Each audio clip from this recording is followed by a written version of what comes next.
Paul and team అక్కడున్న శిష్యులను మనసులు దృఢపరిచి, ఏంటి ఈ దెబ్బలకి ఇలాగ అయిపోయారండి మీరు? ప్రభుని నమ్ముకుంటే లైఫ్ అంతా ఎంజాయింగ్ అనుకుంటున్నారా? ఎవరి ప్రసంగం విన్నారో ఏందో మరి. అలా కాదు నాన్న, మన లక్ష్యము దేవుని రాజ్యం అయితే దారంతా శ్రమలే. అలాగా మనము అనేక శ్రమలను అనుభవిస్తూ దేవుని రాజ్యంలో ప్రవేశించాలి. అదే దారి. ఆ రోడ్ అంతా కన్వీనియంట్గా ఉండదు నాన్న. ప్రభులో నడిచే మార్గం అంతా కన్వీనియంట్గా, రిలాక్సింగ్గా, కంఫర్టబుల్గా ఉండదు. మీ లైఫ్లో శ్రమలు, నిందలు, అవమానాలు, ఇరుకులు, ఇబ్బందులు, కొదువలు, కొరతలు, రోగాలు, సాలని డబ్బులతో నడుస్తుందా ప్రభులో?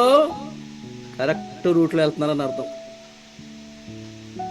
మనకున్న ప్లస్ ఇదే అంటున్నా. అందుకే ధైర్యం. మన ధైర్యం ఏంటి?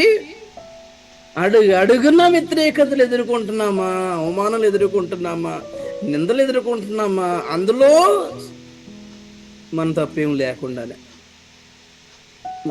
మనం ఏం చేసాం మనం? ఇంత ఘోరమైన నింద ఏంటి? కొన్నిసార్లు మనం ఏం చేయలేదని చెప్పుకోవడానికి కూడా మనకి అవకాశం ఇవ్వరు. మన నిర్దోషత్వాన్ని ప్రూవ్ చేసుకోవడానికి కూడా అవకాశం ఉండదు. కూడా వాళ్ళని నమ్మేస్తుంటాం మనం. వాళ్ళు చేసే మోసాలు చూసి మళ్ళీ మనం ఒక మాట అంటే మళ్ళీ వాళ్ళు ఇది చూసావా అంత మాట అన్నాడు. భరించాల్సింది మనమే, లాస్ అయ్యేది మనమే. ఒక మాట కూడా అనకూడదు. మళ్ళీ మనకు బ్యాక్గ్రౌండ్ లేదు కాబట్టి, మన వెనకాల ఎవరు లేరు కాబట్టి నోరిప్పి మాట్లాడడం కూడా అధికారం లేకుండా అయిపోయింది. ఇవన్నీ చూస్తే ఏమనిపిస్తుంది అంటే కరెక్ట్ ట్రాక్లో ఉంది. నిజం బ్రదర్ సిస్టర్.